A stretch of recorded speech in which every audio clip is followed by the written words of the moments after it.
Todo din ang ngiti at ang ating PNP Chief Marbil. Siya ho ang pinuno ng PNP. Ganyan ho. At siyempre, eto naman si Mayor Guo. Ay, grabe ho ha. Yung kanyang ngiti ay talaga nga namang nakakatunaw. Oh, di ba? Oh, di ba? Akala ko ba galit na galit tayo sa mga inchik? Akala ko ba galit na galit tayo kay Mayor Guo? Pero isang ismay lang pala ni Madam, isang gayaan lang. Oh, patay po sila. Grabe ho, grabe, grabe. Iba ang karisma ni Mayor Guo, ha? Dinaig pa ho si Chloe. Kilala niyo si Chloe, yung jowang bida-bida? Oh, dinaig pa ho si Chloe, ho, ha? Ang lupit talaga. Ganyan, no? Ganyan ang karisma ni Mayor Guo. Ngayon, hindi na ata siya Mayor, Guo na lang, Pero kasi ito lang, napansin ko lang, pagkatapos nilang matinding i-demonize yung karakter ni Guo sa Senado, sa Congress, sa lahat-lahat, at lalo na to si Abalos, pag umakting to talagang uhuling ka namin, hindi ka makakalagpas sa batas. Mga ganyan yung artista na yan ganyan yan o di ba? Walang malano dito, walang malalaking tao, batas kung batas. Ganyan si Abalos pero dito wala, para ho siyang yung ngiti niya dito parang yung tulad ng kanyang ngiti doon sa may kasama siyang babae sa isang picture. Hindi ko na lang sasabihin kung ano yung picture na yun, pero kumalat din sa social media yun kumalat din yun yung kung paano siyang umiti doon. Ganito rin ang ngiti ni Abalos ngayon. Lupit mo talaga, Abalos. Iba ka iba yung ano mo yung dugo mo pag mga cutie pa yung mga kasama mo iba ka talaga. Anyway, panoorin muna natin tong balita na to kasi ano bang nasa likod ng mga picture na yan? Ano bang nangyayari na ho dito kay Mayor Guo? Kasi ako, isang bagay masasabi ko sa inyo, opinion ko pa lamang ito ito'y opinion lang naman. Sa tingin ko, meron ng usapan, meron ng kasunduan dito ho kay Mayor Guo para gamitin ho siya. Walang iba o hindi sa matinding misyon. Matinding misyon ho yan. Ano ho yung misyon na yan? Misyon na pabagsakin ng mga Duterte. Alam na ho natin yan. Diba? Alam na ho natin yung mga ganyang klaseng galawan. Hindi makakalagpas sa atin yung mga ganyan. Kasi ang lahat ng bagay, kailangan i-connect sa mga Duterte. Kailangan gamitin ng lahat ng resources upang ibagsak ang mga Duterte. Alam naman natin, pagka sobrang sikat ng mga Duterte, kasama sa consequence yan, yung ibagsak ho sila, nagagamitin ang lahat ng resources. At sa tingin ko, etong dinimonize nila ng todo-todo si Mayor Guo, tapos, siyempre, kung ikaw nga naman ay demonize, nahuli ka ng gobyerno, isa lang naman ang sasabihin sa'yo isa lang ang sasabihin sa inyo yan. Ito ba yung tinatawag na palit ulo? Na gusto mo ba? Maayos na yung lahat ng bagay. Madali lang yan. Madali lang yan. Basta, ganun na tayo. Ganun na tayo. Ibig sabihin, ang kakampi namin ay kakampi mo. At ang kalaban namin, kalaban mo. Yan. Kasi ginawa na ho nila yan sabi ko nga sa inyo, kahit sa mga vlogger, ginawa ho nila yan Pag hindi ka kampi, pag hindi mo nabili, kasuhan yan, kasuhan. Tapos paspasin ang kaso. Ganyan katindi yan. Hindi ko sinasabing si Abalos yun, hindi ko na sinasabing si Marbil yun, pero ganyan ang gobyerno ngayon pag hindi nadaan sa santong usapan, alam na. Paano ko pa napatunayan? Nangyari po sa akin mismo nung hindi ako nakakuha ng gobyernong ito. Hindi ho si Abalos hindi ho si Marbil itong dalawang to, ito lang naman yung kanilang ito lang naman yung galamay yung kanilang pinuno na animal talaga at demonyo. Pag hindi ka nakuha, pag hindi ka pumayag sa kanilang offer na pera na malaki, kakasuhan ka. gigipitin ka, i-demonize ka, ganyan sila eh. Pero pagka natodo-todo na, nagipit ka na, doon ka na sa corner, no choice ka na eh. Di ba? Kailangan mo nang kumapit kasi wala, yari ka. It's either makulong ka or aming ka. So, ngayon, gagamitin nila. Nangyari ho sa akin yan. Pasensya na po kayo. Pero ang inyong lingkod ay hindi ho nagpapatakot sa ganyan. At ang inyong lingkod ay mananatiling tapat sa bayan. At ang inyong lingkod ay hindi gagawa ng mga imbento. Bakit ko nasabi? Kasi may isang vlogger dyan eh. Hindi ko na lang babanggitin yung pangalan kasi ang unang-una, ang pangit itong vlogger na to. Pangit na nga, pangit pa na ugali. Itong vlogger na to, maraming kaso itong animal na to eh. Kaya ngayon siya pumayag na sumipsip sa gobyerno kasi ang deal sa kanya, sige, hindi ka sa amin, kalabang ka, tutuluyan namin yung mga kaso mo. Nakita na natin ito, nakulong na ho ito eh. Kasi nga may kaso nga ho ito. So yun ang ginamit niya ng gobyernong ito para gipitin yung gago na yun, di ba? Sorry naman sa term na gago kasi talagang gago itsura eh. Gago! Hindi, kasi gano'n naman talaga itsura niya eh. Wala tayong magagawa. Yun ang description. Hindi naman, hindi ibig sabihin ng panlalait ho yun. Pero gano'n ho yun eh. Kaya nga yun, ngayon, siyempre, kakilala ho ng ibang mga vlogger. Ang sabi niya, pagpasensya nyo na, kung dati, maka Duterte ko, ngayon, babanatan ko Duterte, si Bongo, si Pangulong Duterte, si BP Sara Duterte, bababuhin ko, dahil kailangan, or else, kakasuhan ako. Ganyan ang style ng gobyernong ito. Ngayon, ang tanong ito, gagawin ba nila yan kay Guo? Diba ho? Yan ang tanong eh. Gagawin kaya nila yan kay Guo? Sagot po kayo dyan sa ilalim kung sa tingin niyo, oo naman, matik na yan. Hindi na kailangan memorize yan. Gagawin nila yan kay Guo, gigipitin si Guo, ididemonize si Guo, tapos pag siya nakulong na, pag siya nahuli na, aalukin yan. Tatanungin yan ngayon. Ikaw, Guo, papayag ka ba? Makulong ka sa, mabulo ka sa bilangguan? O VIP ka? Mamili ka. Di ba? Bulok ka sa bilangguan? Kung saan, nandun ng mga manyakol sa bilangguan. Yung ganyang ganda mo, naku po. For sure yan, pag piestahan yan doon. Or, i-VIP ka namin. Isang kondisyon. Isang kondisyon. Ano yun? Turo mo mga Duterte. Pangalanan mo mga Duterte. Iyan lang man haka-haka ko lamang. Opinion ko lamang naman po yan. Panoorin po natin ito ang dahilan kung bakit ko nasabi yan. Panoorin natin itong balita na to. Yan. Magandang gabi po Luzon, Visayas at Mindanao. Pinoproseso na mga dokumento para sa pagbabalik Pilipinas ni Alice Guo na inaasahang darating hating gabi mamaya mula sa Indonesia. Bago mahuli, nagpaabot na umano siya ng surrender fillers dahil sa banta sa kanyang buhay. Bagay na idinulog niya rin sa May banta na daw buhay niya. Alam naman natin yung mga galawang ganyan. May banta daw sa buhay. Harap ng Interior Secretary. Sa gitna ng lahat ng yan, si Guo ay nakuha pang makipag-selfie sa mga opisyal. Ako kunwari ako, kukulong ako. Dinimonize ako. Mapapangiti pa kaya ako sa tingin ninyo? Sa tingin nyo lang, mag-isip-isip lang kayo. Kaya may mga utak dyan, may mga common sense. Anong dahilan at mapapangiti ka pa? Dinimonize ka na Ikaw na ang pinakamasamang nilalang sa Pilipinas. Talagang hinanting ka. Talaga nga namang, alam mo yun, lahat ginawa sa'yo, laban sa'yo. Lahat ng paninira, pambanat sa'yo, ginawa. Pero nung nahuli ka, naka-smile ka. Anong tawag mo doon? Ako, may naisip pa agad ako. Ito, naisip ko lamang naman ito. Baka naman, moro-moro na lang yung huli-huli na yan. At baka naman, meron ng kasunduan. Diba? Kasi kung ikaw ay secure na, happy ka na, mas gusto mo nang sumuko kasi meron pa detret pang ganyan. Mas gusto mo nang sumuko sa gobyerno. At hindi ka natatakot, pa selfie, happy ka pa. Anong dahilan yan? Ano sa tingin ninyo? At mula sa Jakarta, Indonesia, nakatutok live si John Consulta. John.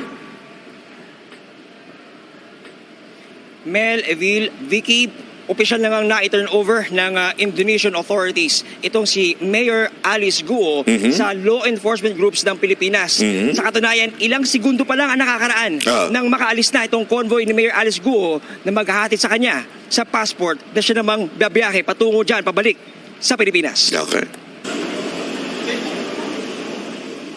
Pasado alas 12 na madaling araw, oras dito sa Jakarta, Indonesia, nang dumating ang mga tauhan ng NBI at Bureau of Immigration o BI. Sila rin ang DOJ team na sumundo kina Sheila Guo at Cassandra Ong noon at tumutok sa paghahanap kay Alice Guo, katuwang ang kanilang Indonesian counterparts. Pero para mapabilis ang pag-uwi kay dismissed Mayor Guo, dumating din pasado alas 3 ng madaling araw sila Dito. Interior Secretary Benhur Abalos Ayun na. at PNP Chief Romel Marbil. Siyempre, tinan nyo ito Ito'y operasyon ng DOJ, kaya nga NBI ang humuli, di ba? At immigration. Kasi both of that department ay nasa ilalim po ng DOJ. So operasyon ito ng DOJ. Kabaha, anak ng tutsang kalabaw. Hindi papayag yung pinaka-epal na sekretary. Sino? Si Abalos. Yan ang pinaka-epal na sekretary. Hindi ko siya papayag. Lalamangan ako ni Remulla sa pagiging bida-bida sa media. Hindi pwede yun. Hirap na akong hanapin si Kibuloy. Hindi ko na nga mahanap. Napahiya na nga ako . So at least dito man lang maka-epal ako. Di ba? O ayan, umi-epal na kagad. Sinama pa yung pinaka-epal na PNP chief. Isa pa to. Ito ang PNP chief na nagpapa-interview sa mga non-political vlogger. Di ba? Anong tawag mo dyan? Di umano, mga epal. Di ba?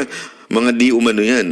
Hindi, sa tingin ko lang kasi pambira sa dami-dami ng PNP chief wala namang ganyan yung nagpapa-interview pa sa mga non-political vlogger. Obvious na yung galawan na yan, di ba? Itsampu na lahat ang susundo kay Guo. Kaya bukod sa paghaharap ng NBI at Bureau of Immigrations ng Pilipinas sa immigration officials ng Indonesia, We have process.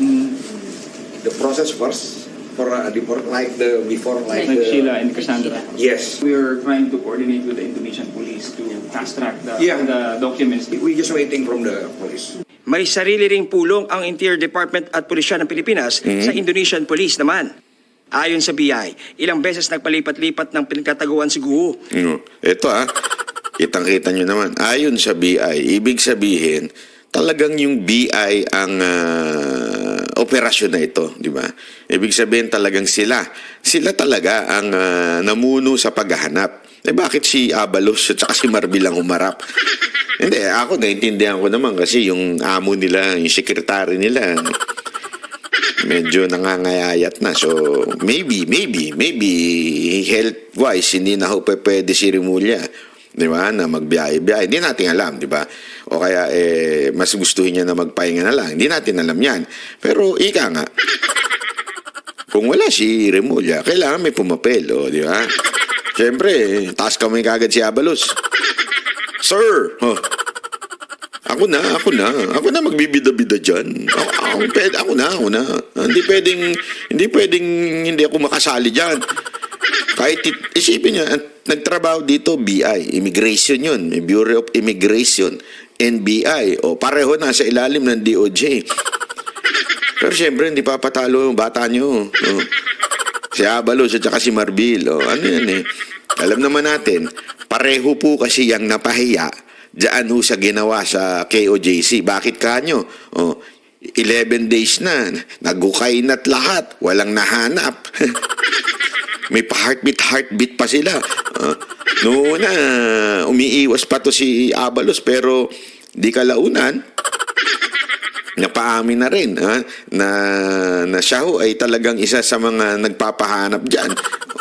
At the same time, napahiya na rin si Marbil, di ba? Bakit? Mantakin mo, lumabas yung video na kumakanta siya nagpa-party sila, kumakanta sila. Habang yung kanilang mga pulis naghihirap, habang mga pulis nagugutom, siya nagpa-party. Nagkakantahan sila, di ba? Ano palusot? Ano sabi? Kaya siya daw to boost moral. Boost moral. Kung gusto mo i-boost ang moral ng tauhan mo, Marbil, isa lang ang gawin mo. Pakainin mo sila ng tama, ibigay nyo yung bonus na pinangako ninyo, at higit sa lahat, pumunta ka sa ground. puntahan mo sila, kausapin mo yung pulis. Buti pa nga kaming mga taga Banateros, kinakausap namin yung mga pulis. Yung mga KOJC members, kinakausap nila yung pulis. Di ba? Sinasabing paulit-ulit na mahal sila, na iisang bayan tayo, paulit-ulit yan. Eh ikaw, ano ginawa mo? Pati si Torre, yung torotot ninyong napakalaki. Na araw-araw, alam mo, every time, Torre, ikaw, manood ka dito. Every time na nagpe-play yung torotot mo diyang malaki, alam mo ba na tumatawa yung mga pulis mo? Obserbahan mo. Every time na nagsasalita yung torotot mo, it's either natatawa sila o naiinis sila dahil sa sobrang ingay at balakatak niyang yung speaker na yan. O, ganyan, totoo. Sa mga litratong ito, aking nakuha sa isang source na nakuha sa iba-ibang lugar sa Indonesia, makikita siyang may kasamang lalaki at maiksi na ang buhok. Naku. Bago naman siya naaresto sa townhouse na ito sa Tangerang City sa Indonesia, Naku. ay nagpaabot si Guo ng surrender feelers sa DOJ tracker team. Based dun sa information na So, ito hindi ho siya, nahuli. Kasi lumalabas, nahuli na siya. Hindi, nagpadala ho siya ng sulat. Susuko na ako. Di ba? Nagpadala siya ng sulat kasi nga daw, may death threat na sinasabi siya. O, di ba? binato sa akin ng ating informant, sinasabi na takot din daw siya, sinasabi niya sa Chinese mafia. Oh, Chinese mafia daw. So sabi niya parang natatakot siya. Oh, di ba? Tapos ito, ako kita ko na kwento, kita ko na script. Chinese mafia, tinatakot siya. At ang contact ng Chinese mafia, alam mo kung sino? Si Duterte. O, pustahan tayo. Pustahan tayo. Paano na mayagpag yan Chinese mafia na yan? Nasasabihin, protektor ang mga Duterte. O, nung panahon niya. Kaya, naisipan ko nang sumuko para hindi ako mapatay ng Chinese mafia. Bakit? Mabubuking kung sino ang mga protector niyan. At sino yun? Duterte. Pustahan tayo.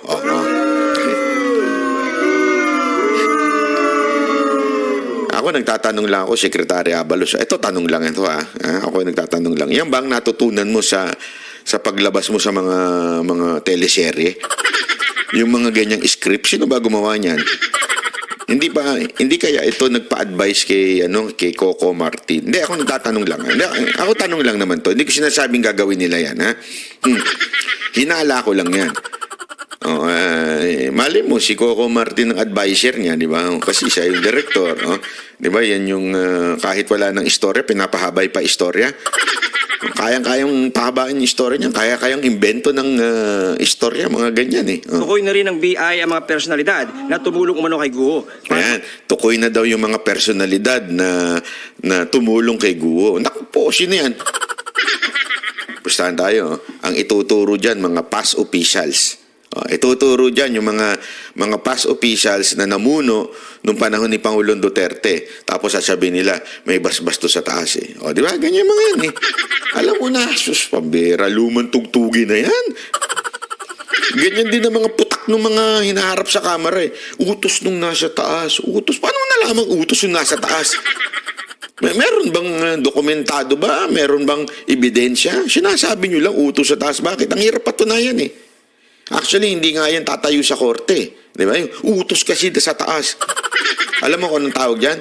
Trial by publicity lang yan. Para talagang etong masisiyo si Duterte dyan. Di ba? Pagtagaw sa Indonesia. Mga kapuso, kasama natin ngayon ang mga tauhan ng National Bureau of Investigation at ng Bureau of Immigration. Sulukuyang naglalakad kami ngayon papunta sa aming sasakyan na van. At ito ay paghahanda na para pumunta sa isang tanggapan dito sa Indonesia nang sa ganoon na magkaroon na lang coordination sa mga Indonesian authorities bilang paghahanda na rin dito sa napipintong pagbiyahe ni Mayor Alice Guo pabalik ng Pilipinas. Dakong alas 4 ng hapon, magkakasama na ang NBI, BI, PNP at ang Interior Secretary na makapulong ang Indonesian Siyempre, authorities bida-bida. para plansya ng mga requirements ng deportation. Siyempre, kailangan, additional success for 2025 senatorial campaign, di ba? Accomplishment ito para sa 2025 senatorial run ni Abalos. Di ba? Kaya nga, kayo ba? Boboto nyo ba itong, alam naman natin ito ang isa sa parang kalahi ito ni Mar Rojas Pagdating sa bida-bida, pareho sila ni Mar Rojas ng estilo, di ba? Yung acting ba, ika nga, hindi natin palalagpasin ng mga ganyang klaseng mga krimen. Yun ang mga style mo, Brad. Pang showbiz. Go. Yung mga dapat na pag-usapan ay napag-usapan na namin. Wala nang malaki. Kukunin natin si Alice. Inaalis ang papeles at iuwi na natin sa Pilipinas. Kala mo naman siya yung nagtrabaho di ba? Kala mo talaga siya yung nagtrabaho Kukunin natin si Mayor Alice. Ang tutang kalabaw yan Sir, nagtrabaho po niyan BI at saka NBI, hindi po kayo. Iba talagang level mga Abalos. Pang senador talaga ang takbuhan Ang pambira, oo. Kasunod nito, nakipagpulong sina Abalos at Marbil sa mga police officials sa Indonesia upang magpasalamat. Maya-maya pa, iniharap na kay Abalos si Guo. Yun Yun si Madam. Pag ako yan, yakapin ko yan. Uy, magandang araw. Ganang style. Ayan sabi niya. Uy, Sek. Hi, Sek. Ayan, ikaw pala. Ibang level yung kamayan na yan Ikaw pala si Alice. Nakita ko tayo before. Saan? Tarlac po, Sek. Kinaba si Abalo. Sabi, ikaw pala si Alice. Wow. Tapos bilang, Sir, nagkita po tayo before. Sandali. Saan yan? Sandali. Delegate siya na. Sandali. Naka-live po kasi si Abalos dyan Tapos yung mic niya, nakakabit sa kanya. So, naririnig. So, ang hirap bawiin. Patayin. Patayin yung mic. Patayin. Kasi tinan nyo, may part dyan na pinatay yung mic Minumute siguro nung nagbibideo Kasi naka-live, alam ko, naka-live yan Nasabi nung ayan. Ando ka ba nung mayor ka nun? Opo. Ando sila, no? Sila governor? Opo, Sek. Yung nagpunta. Galing ng kabig, style. Gusto ko yung style mo, sir, Hindi kasi parang, di ba, kunwari, halimbawa lang naman kasama mo yung jowa mo, di ba? Tapos biglang may sumalubong ng babae. Uy, kamusta na? Manat ba nagkita na tayo Nakatutang ka lang ba? Kunwari lang, wala mo na akong jowa. Buti na lang. Ay, biglang nakita nung manat ba saan? Nagkita tayo saan tayo nagkita? Doon sa SMNI, di ba? Kasi doon nakita, kasama sila Coach Oli, Lubos Dada. Di ba para safety na kagad di ba? Para safety na, binanggit mo na kagad yung mga kasama para hindi kami solong nagkita nito di ba? Pinangunahan mo na. Yun sinesenyasa mo na yung kausap mo na. May kasama tayo na nagkita yung bibig mo. Easy. Baka mayari tayo. Intindi ng gala mo, Sek. The best, Ang dami ko natutunan. Mga kalalakihan, learn from Secretary Abalos, di ba? Gago! Hindi ko naman sinasabing merong ibang nangyari. Pero sige na nga. Maniwala na nga kami sa sinasabi mo, Secretary Abalos. Ikaw talaga. Ikaw talaga.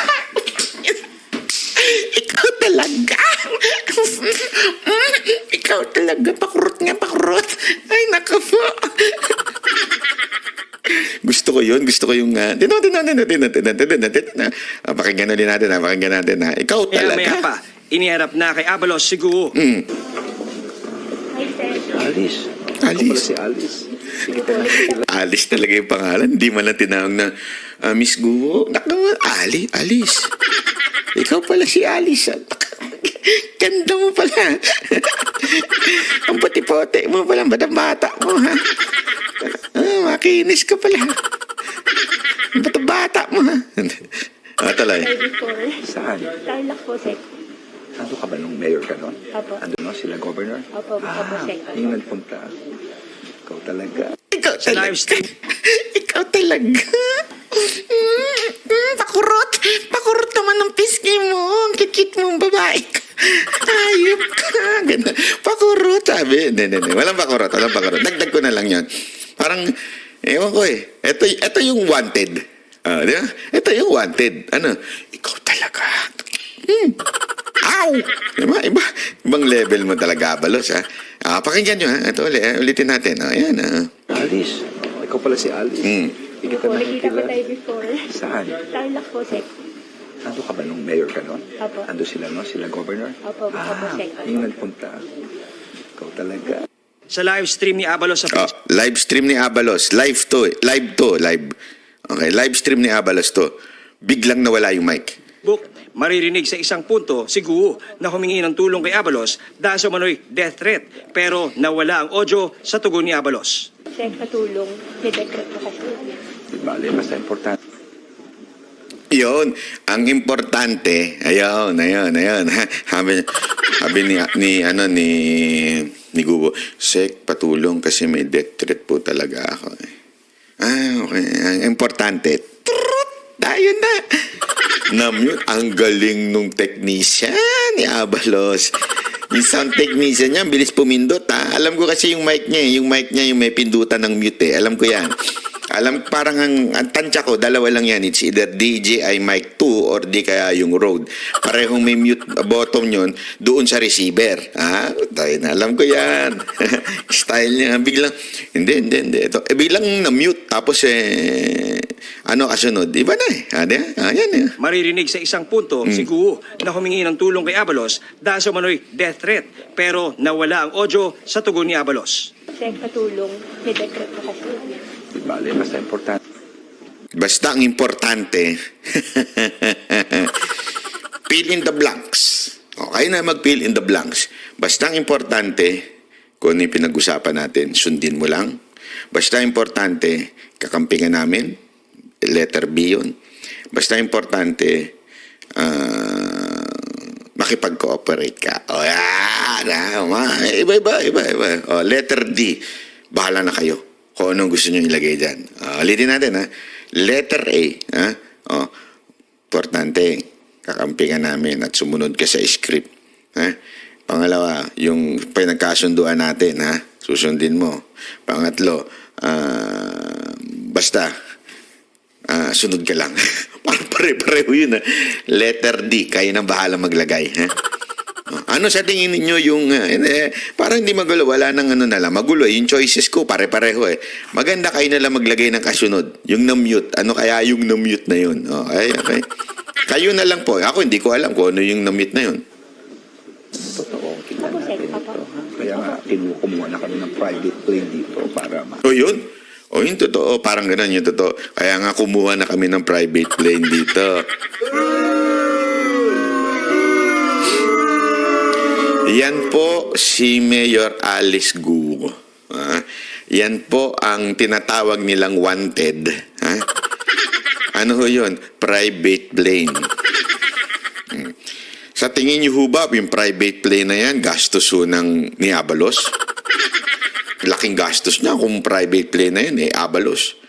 O yung private plane na yan ay gastos ng gobyerno.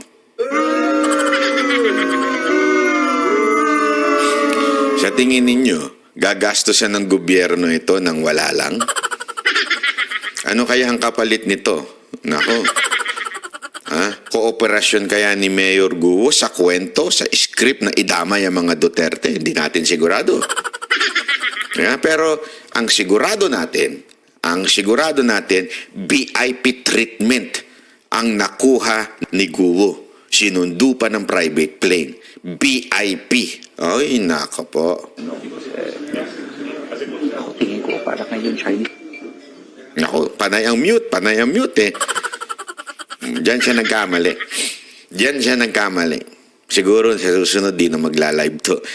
Gusto niya kasing umepal Gusto niya yung style ng nagla-live yung mga politiko Ang problema, alam mo, eto bigyan kita ng payo, Abalos Okay lang mag-live, katulad ng mga ginagawa ng ibang mga politiko, kung wala kang tinatago. Okay lang mag-live kung walang mga double standard na mga sitwasyon sa buhay-buhay natin. Di ba? Pero kung meron kang tinatago at merong mga pribadong usapan, naku, napakahirap mag-live yan. Huwag mong gagawin yan. Kaya tuloy, ang nangyayari, biglang namimute. Yeah? Gago! Kaya nga kung papansinin nyo, walang tinatago siya kay OJC. Bakit? Ang daming vlogger. Naka-live lahat. Walang nag-mute. Di ba? Pakita nyo. Sabihin, kung ano yung nakikita ninyo, yun. Kasi kung nananakit ang mga taga kay OJC, yung pinalalabas nila, kung violente mga taga kay OJC, sa tingin ninyo papayagan ng pamunuan ng KOJC na i-live ng mga banateros yung video? Hindi. Bakit? Mabubuking. Bakit nila pinapayagan? Kasi alam nila na ang mga taga KOJC hindi pumapalag talaga. Ang mga taga KOJC lalaban lang pag sila na ang inapi. Pero hindi sila magsisimula ng gulo, hindi sila gagawa ng hakbang na illegal. Sila ho'y susunod sa batas. Ganun o. Kaya confident sila sa pagla-live ng mga vloggers, particular ng banateros. Ayan tanong. Bakit dito panay ang mute? Don't tell me, talagang timing lang. Yung mute ng pag-timing ng mute, dahil lang ng mute, sana kung, okay lang sana kung mawala yung audio, yung malayo. Di ba? Yung malayo, yung tao. Ang lapit-lapit yan di ba? Sana kung 1 kilometro. Kasi ang alam ko, yung mga ganyan, sobrang layo niyan. Kasi may ganyan ako mikropono Malayo inaabot niyan. Hindi yung ganyan, nawawala na kaagad. Kasunod nito, ipinroseso na ang mga papeles ni Guo. Ipinakita rin ni Guo ang kanyang Philippine passport. Dito naman mga kapuso sa ating likuran si Mayor Alice Guo at nagsisimula na itong turnover mula sa Indonesian authorities papunta sa mga otoridad ng Pilipinas, sa BI, at ito natin. Ngayon, nilipan na siya ng dokumento at sisikapin na ngayong araw na to ay mailipad na papalit ng Maynila. So si how are you, ma'am? How are you? Very good. Sa isang punto, nakapag-selfie sa kanya ang ilang opisyal mula sa Pilipinas at maging sa Indonesia. Nakapagpa-selfie pa daw yung mga opisyal mula sa Pilipinas at Indonesia. Ganyan ka VIP si Gubo. You remember me? Okay. Wow. Naknan to. You remember me? Dumidiskarte pa si Kuya. Okay yan, sir. Okay yan. Sa bagay, sabi nila, hindi ako sure sabi nila nagpagawa daw si Mayor Guo, nagpa-post something. I don't know, I really do not know. Pero one thing for sure, mas gumanda siya ngayon. Press na press siya, di ba?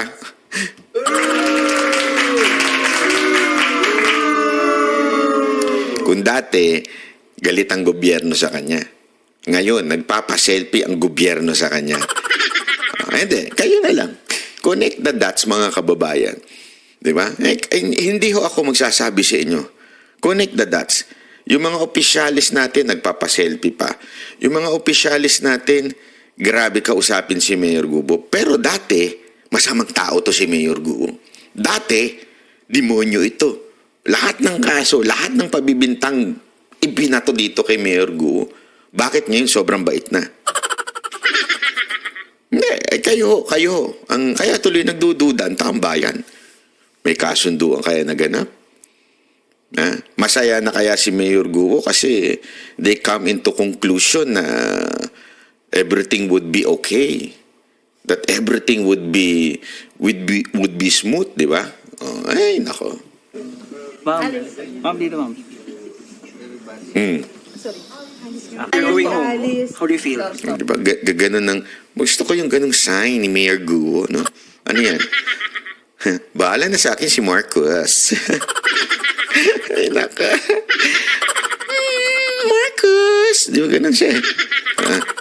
I'm good, yeah, I'm good. Okay now? Yeah. I'm good. Okay, tama. I'm good. Yan yung kriminal na hindi, ako Again, I reserve my judgment kay Mayor Guo. Hindi nga ako nagkokomento nito mga nakaraan tungkol kay Mayor Guo kasi ayoko magkomento dahil sobrang masyadong yung public scrutiny na nangyayari, yung public na alam mo yung public na banat sa kanya, medyo iba. Medyo nakakaamoy ako ng hindi maganda. Tapos biglang ganito.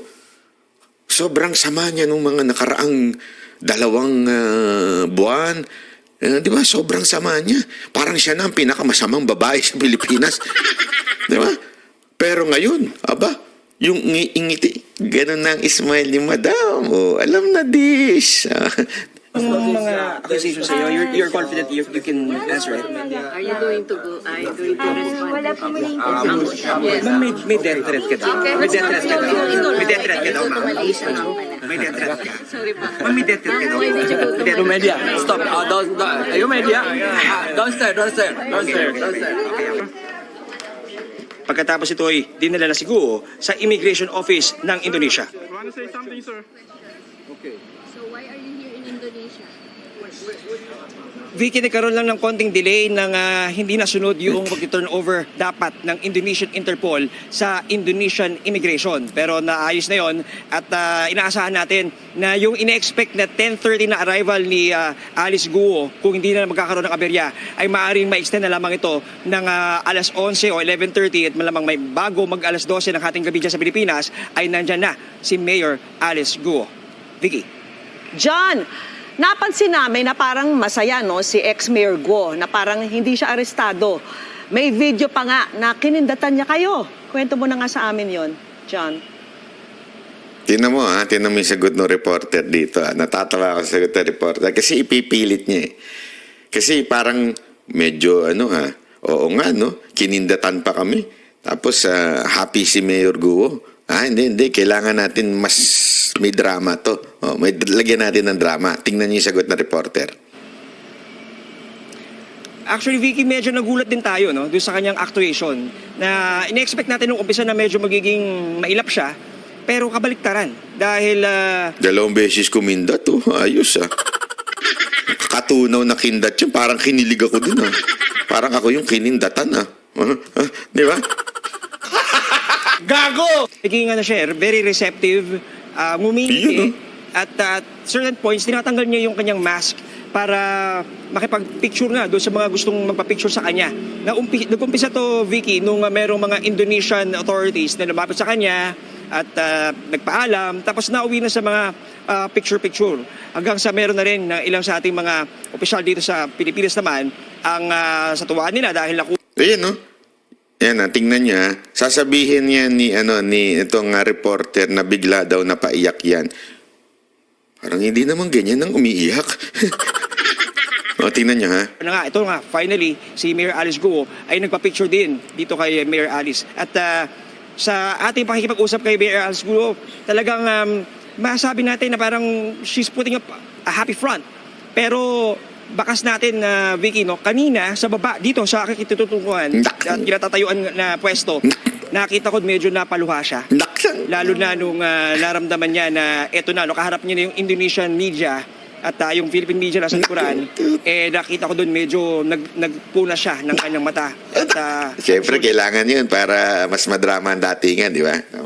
Bakas na ramdam niya na yung malaking pagbabago sa buhay niya na mangyayari sa oras na makabalik na siya. Hindi kaya tears of joy yun. Hindi kaya. Kasi parang sabi niya, finally, na-meet ko na si Abalos. Gago! Hindi kaya tears of joy yun. Hindi kaya. Diyan sa Pilipinas, Vicky. John, di ba nakita natin nakikipag-selfie pa siya sa mga opisyal dyan, Ano ba yung general mood dyan nung nandun lahat kayo at pati yung Indonesian media?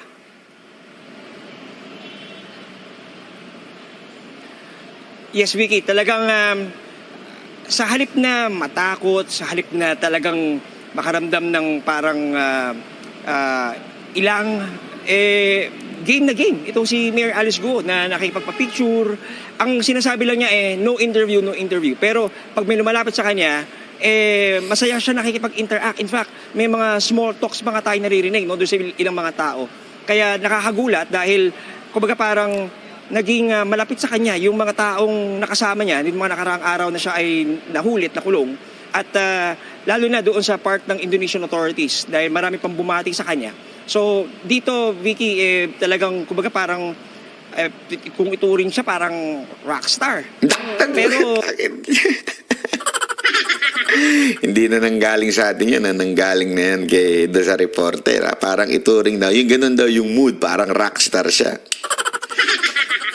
Hindi, matatawa ka talaga dito eh. Kasi after gawing demonyo ito si Alice Guo ng ilang panahon, bigla ngayon rockstar na datingan. Alam na yung mga ganyang galawan. I'm sure, pagbalik niya, pagsakay niya ng eroplano, doon na magkakaroon ng malaking pagbabago.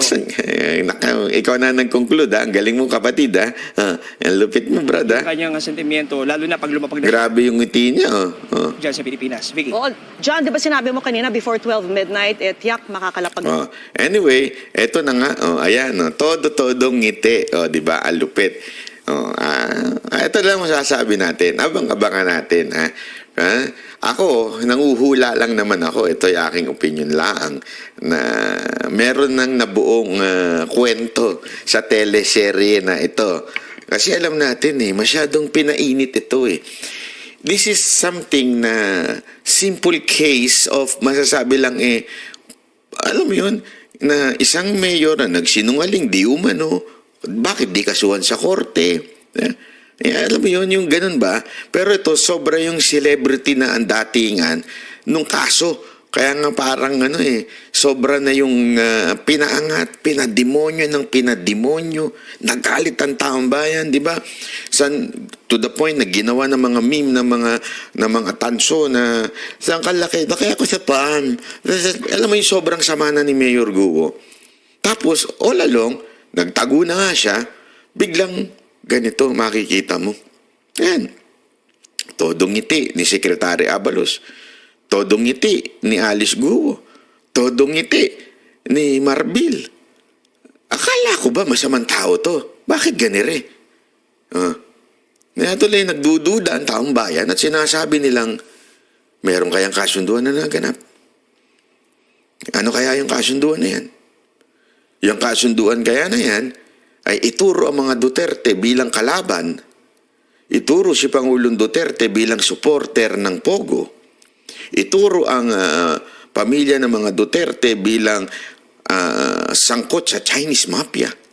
Kasi sinasabi, ang meron daw sa kanyang gustong magbalak gawin ng masama ay mga Chinese Mafia. Alam na natin kinukunik ang mga Duterte sa mga Chinese. Yung Pogo, kinunik kay Senator Bongo, kinunik sa Duterte. Siya, Pogo rin yung issue niya.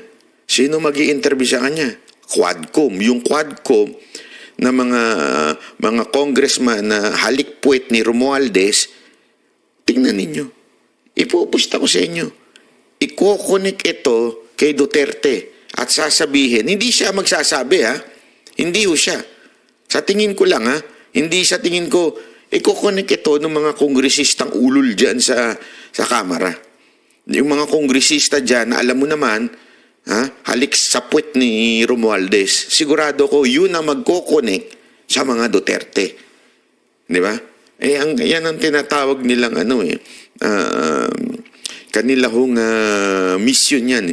Ang mission nila na durugin ng mga Duterte, lalong-lalo na si BP Sara Duterte, kaya ikonek ang lahat ng masasama sa kanila. Para hindi sila maboto at maboto yung matinding kaalyado nila na si Speaker Romualdez. Alam na natin yung galawan na yan, Brad. Yung galawan ninyo, galawan ng mga pang-teleserye. Kaya abang-abang po natin. Abangan natin kung ano pa yung mga susunod na mangyayari. Dahil for sure, next thing nito, wala na. Duterte na. Ayan yun. Okay? Okay? Maraming salamat. Ako po si Banat Bay. Yan ang banateros, boses ng ordena.